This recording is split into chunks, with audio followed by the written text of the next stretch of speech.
গণতন্ত্রের নির্বাচন হবে, নির্বাচনে হার জিত থাকবে, তো আমরা তো অ্যাকসেপ্ট করি যে কোনো, কারণ আলটিমেটলি তো জনতা জনার্দন, জনতা যা বলে সেটা মাথা পেতে নেওয়া উচিত। এবং যারা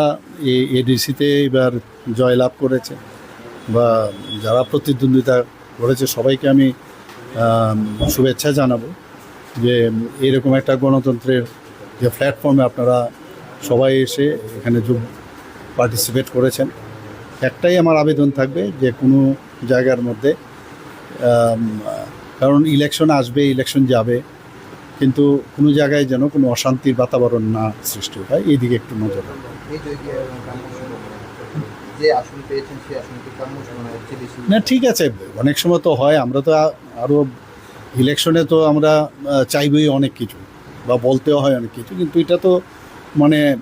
সবসময় যে বলার সাথে কাজ হবে, আমরা এখন এইগুলো নিয়ে আমরা বিশ্লেষণ করছি কোন জায়গায় আমাদের খামতি আছে, তো এগুলো নিয়ে আরও বিশ্লেষণ আমরা করবো, তো বাস।